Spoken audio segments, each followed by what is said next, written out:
rapaziada, eu aqui com mais um vídeo. Bom, eu tô nesse hype de voltar a assistir animes esses dias, voltar a ler mangá, então nada melhor eu pensei do que ver aqui um spoiler lá do canal Biras Animes. Ele tá dizendo aqui pra gente: o Reino Santo foi massacrado por Jalba da Arte para de ajuda a Aizen. Bom, desculpa se eu não sei o nome de Jalba da Arte errado, que eu não entendo esse nome, babá, não entendo babá esse nome aí não. Bom, cara, mas dá pra ser muitos spoilers aqui do mangá. Eu tô afim de tomar uns spoilers, porque quando eu voltar, eu já quero estar no hype e tudo mais. Também tem a segunda temporada de Overlord, que eu tô acabando atualmente. E vamos começar aqui, galera. Mas antes, deixa nos comentários quais são os vídeos que vocês querem aqui no canal, que vai ter react, análise, não importa o que for, só deixa nos comentários que vai ter. Bom, vamos começar. 1, 2, 3 e play. No anime nós tivemos 3 volumes adaptados, pulando o volume 12 e 13, cara. Foram deixados simplesmente para uma longa-metragem. Isso que você ouviu, um filme que vai mostrar pra gente uma guerra gigantesca que vai acontecer lá no Reino Santo. Ainda vai ter um depois filme do ataque de Overlord, bom saber. Agora era a vez dele atacar o próprio Reino Santo. Cara, a destruição não parava por aí. O Demiurgo já estava com tudo planejado na mente. E a saída do reino era justamente apostar na ajuda do nosso caveirão. Hoje a gente vai comentar aquele iniciozinho, ver todo o começo da história que vai se encaixar perfeitamente no filme. Vem comigo pra gente ver o começo do cerco do Reino Santo. Quer dizer que vai ter o filme. Tô louco pro filme.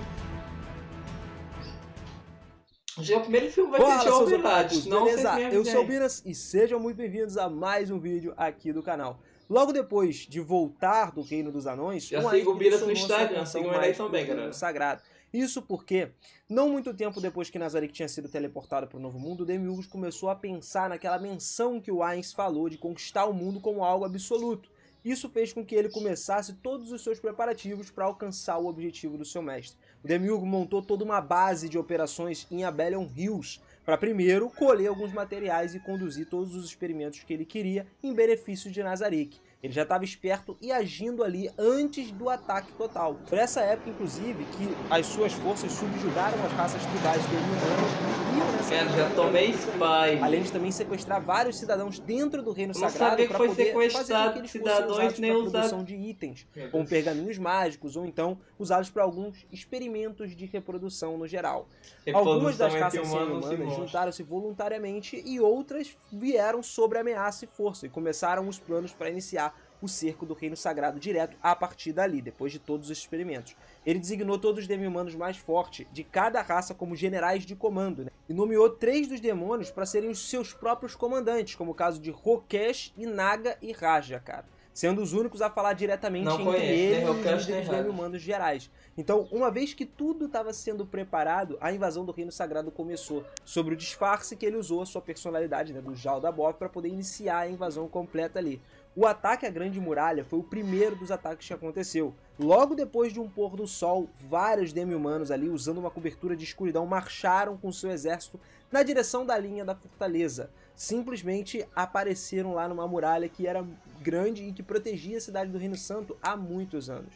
Os demi-humanos foram totalmente avistados pelos defensores que estavam lá guardando a seção das muralhas dentro da fortaleza central. E lá, os comandantes da fortaleza, entre os quais a gente está falando 2 que eram das 9 cores, que são a força relativamente de elite de lá, que é o Papel Baraja e também o Orlando Campano, eles simplesmente prepararam os seus homens para adentrar nessa batalha aí. Inicialmente, apenas avistando homens cobras e soldados na parede, né?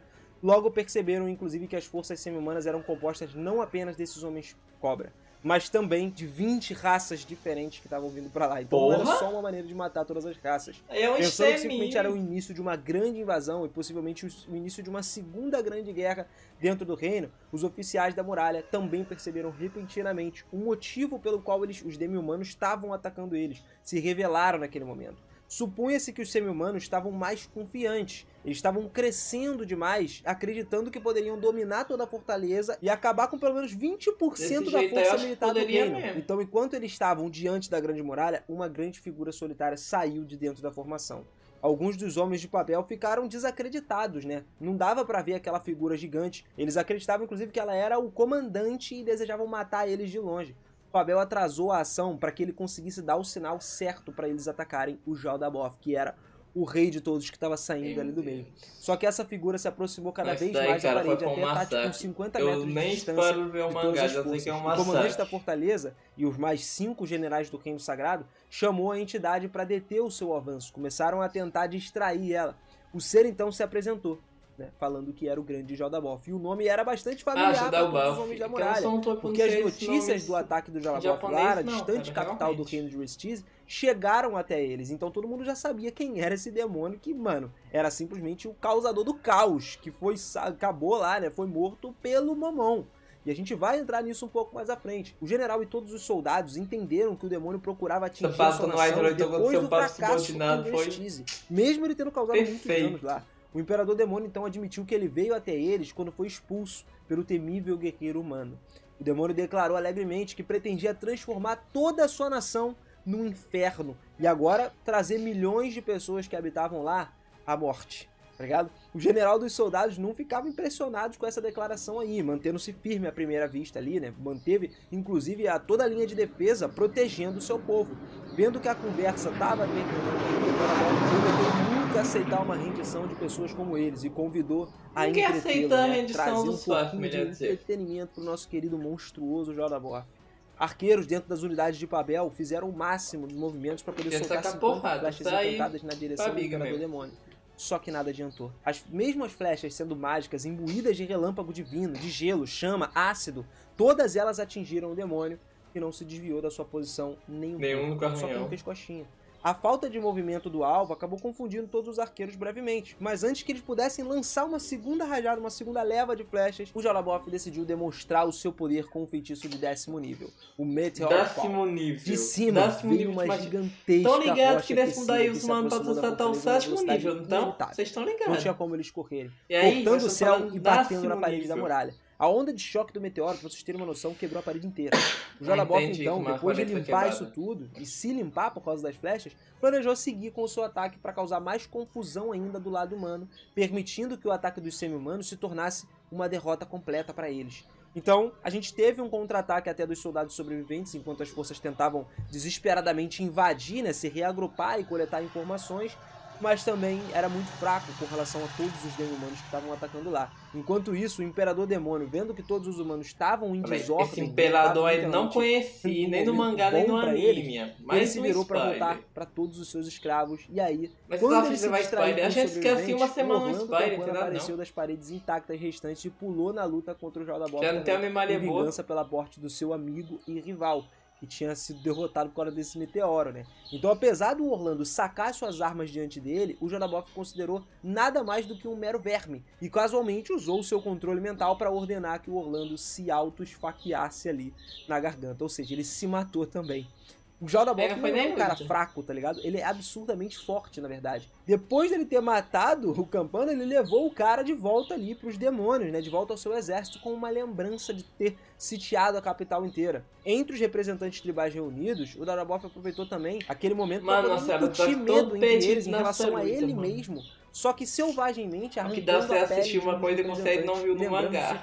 Que eles não podiam fazer nada. Depois de Demônio Piedoso ordenou que as forças dele restantes começassem o ataque e não sofressem tantas perdas, né? E aí, quando a galera toda recebeu as ordens, os representantes tribais se dispersaram lá e transmitiram suas ordens para os outros soldados e foram para dentro da cidade. Jaldabaoth então começou o seu próximo passo, convocou uma grande quantidade dos seus demônios para poder apoiar os demi-humanos nos esforços de derrubar a revolução.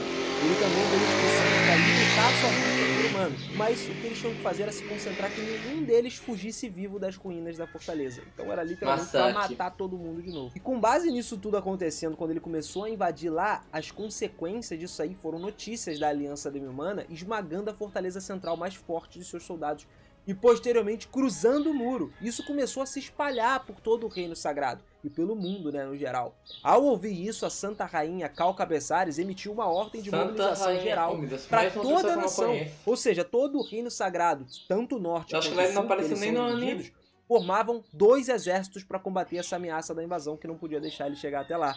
E aí é que nós daremos início à segunda batalha de muitas que vão rolar. Tá, Pablo, que eu não sou otaku raiz. Como resultado, tá nem a com ano Remédios, mais tarde, formou um grupo ano, conhecido como o Exército de Libertação do Reino Sagrado para poder recuperar o seu território roubado da Aliança. E depois que os nobres do Sul rejeitaram continuamente os seus pedidos de assistência para isso tudo, a Remédios viajou para o leste com os seus camaradas Gustav e também com a sua escudeira Neia Baraja. A nossa querida Neia, que todo mundo ama, cara. Eles foram lá justamente para solicitar a ajuda do reino Restize. Só que a Remédios e o seu grupo foram rejeitados pela nobreza do reino. Eles já tinham sofrido com o Jorah Mormont, e se não fosse pelo Momon, não teria dado certo. O que fez com que a própria Paladino ali meio que descontasse verbalmente a sua frustração na Neia. Então, a grande jogada aí foi que a Blue Roses aceitou um convite de se encontrar com esse grupo. Os dois grupos, quando começaram a trocar informações ali sobre o Jorah Mormont, porque a Blue Roses viu isso de frente, eles meio que simpatizaram aí com a situação do Reino Sagrado. Então a Blue Roses, em vez de ajudar, eles deram o nome do aventureiro, o Momon, que derrotou o Jorah Mormont no passado. No entanto, galera, eles avisaram que agora, para Remédios, né, que agora esse aventureiro aí servia sobre o Rei Bruxo, Ainzurigon, um ser que era provavelmente tão aterrorizante quanto ou pior do que o Jorah Mormont, cara. Pois é, a única saída era falar com Ain Sama, cara. O que eles fizeram? Foram diretamente pra Errantel. Não dava pra deixar o Reino Santo simplesmente cair. E lá em Errantel ocorreu uma reunião entre o Reino Sagrado e o Reino Feiticeiro, durante a qual o Ainz foi solicitado por Remédios para poder trazer o Momon pra nação para lutar contra o Jorah Mormont. Só que o Ainz se recusou a fazer isso por causa das razões políticas envolvendo o conflito que estava acontecendo. E quando ele esclareceu aqueles outros ali entre os cidadãos do seu país que tinha pouco contato com o exército de mortos-vivos que ele criou, ele simplesmente rejeitou completamente. Não teve como aceitar o Reino Santo. Ele precisaria de mais tempo para que os mortos-vivos sejam completamente bem-vindos por todos os seus habitantes humanos e precisava do Momon para isso. Precisava que o Momon ouvisse as suas preocupações, porque o Momon era a linha direta entre o reino dos humanos e o reino dos mortos-vivos, né? A parte do humano e morto-vivo. O Ainz afirma que se ele enviasse o Momon agora, não tinha como dizer, por exemplo, como o descontentamento do povo de Errantel poderia simplesmente explodir em revoltas depois disso. E óbvio que ele não ia querer reinar num lugar onde estivesse cheio de revoltas. E também a gente sabe porque ele mesmo é o Momon, então ele estava agindo estrategicamente para não enviar o aventureiro para lá e acabar que o reino fique sozinho.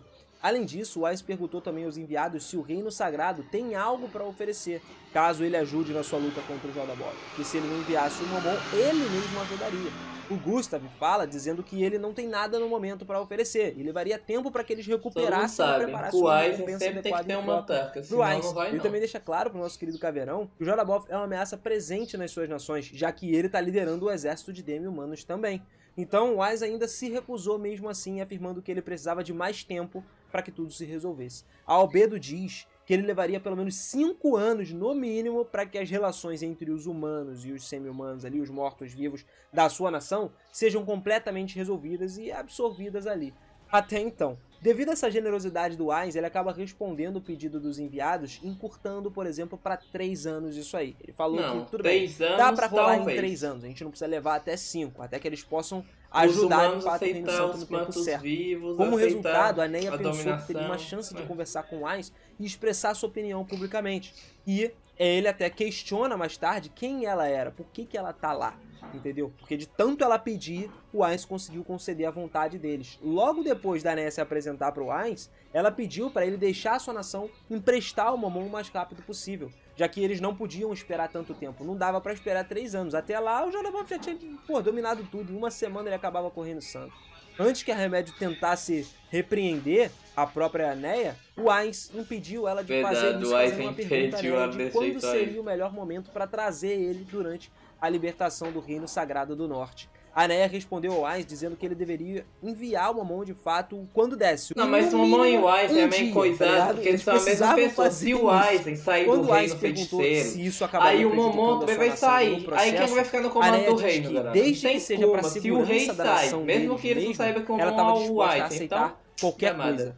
Depois dessa reunião, então, o Ainz lançou o feitiço de invisibilidade em si mesmo e ficou esperando pela Neia do lado. Ele usou lá na segunda temporada o feitiço de invisibilidade. Assustou ela de repente.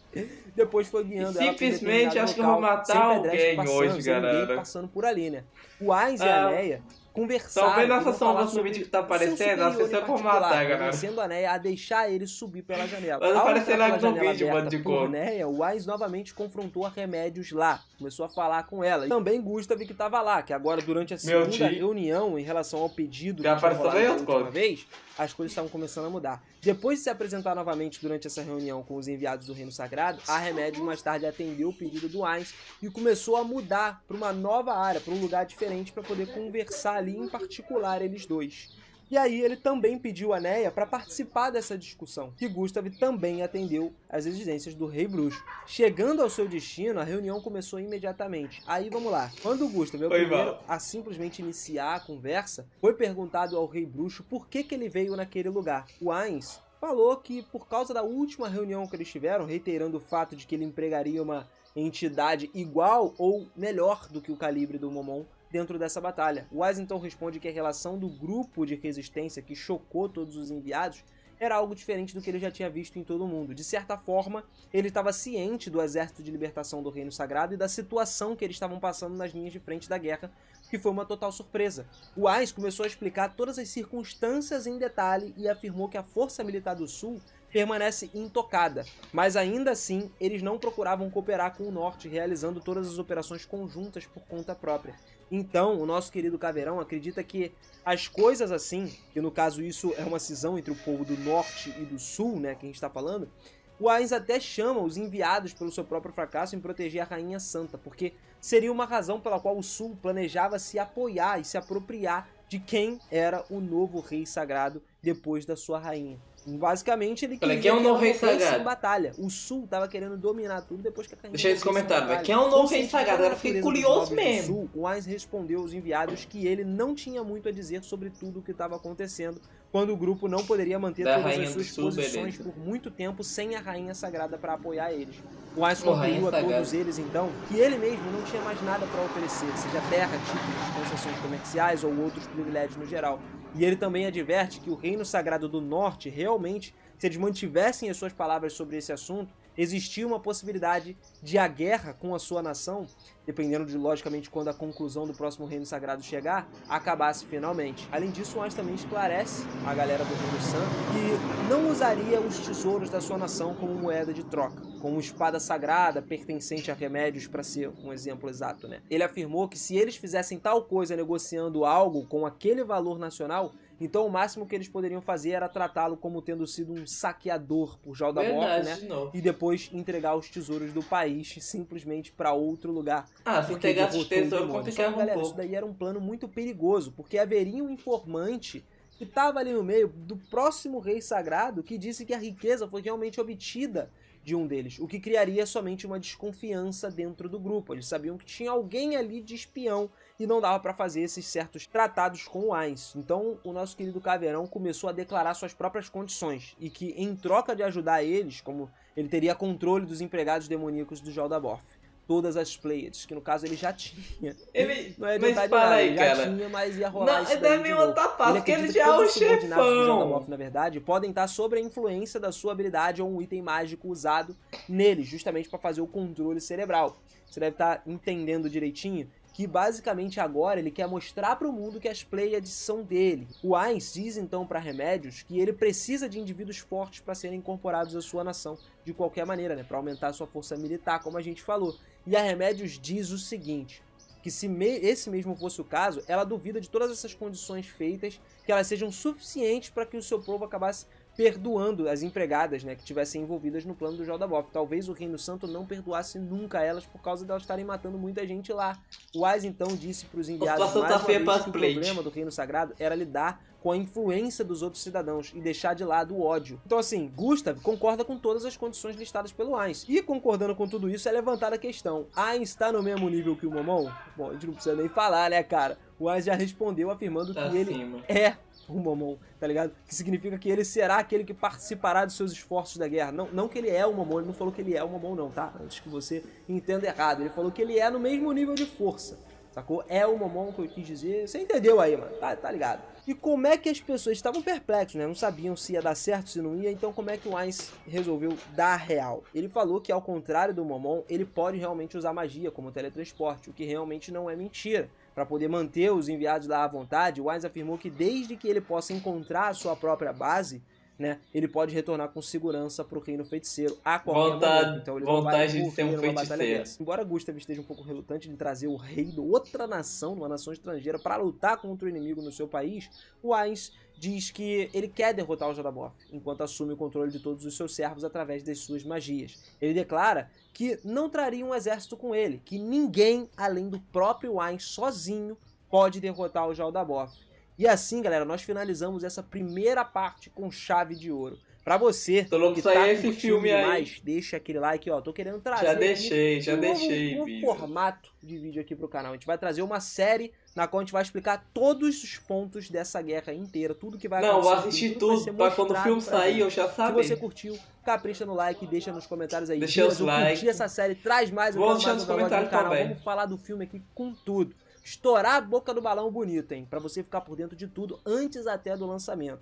Lógico que quando lançar, galera, eu vou vir aqui, vou fazer aquela a gente já vai estar aqui você se amarra naquela análise, as considerações quando finais o filme lançar finalmente. E aí você vai ficar por dentro também. Você que não tá inscrito, então não perde essa chance. Se inscreve no canal, ativa o sininho, porque assim você recebe as notificações e não vai perder nenhum episódio, cara. Essa série aqui você não pode perder, com certeza. A gente tá falando de um filme de uma guerra sinistra. Só dentro do reino são 4 guerras. A primeira série, o primeiro episódio da série. Cada uma delas. Acho que eu vou reagir a todos os episódios Beijão dessa no série, coração, galera. Um forte abraço e até a próxima. Fique com Deus, Fui! Galera, que vídeo foi esse, pô? Maria, eu não sabia nem que ia lançar um filme de Overlord. Fiquei sabendo por causa do Biras. Menino, vai adaptar tanta coisa. Vai ter uma garra gigante, pô. 4! Menino, será que vai estar fácil demais? E o Wise pessoalmente vai lutar com todos os seus subordinados.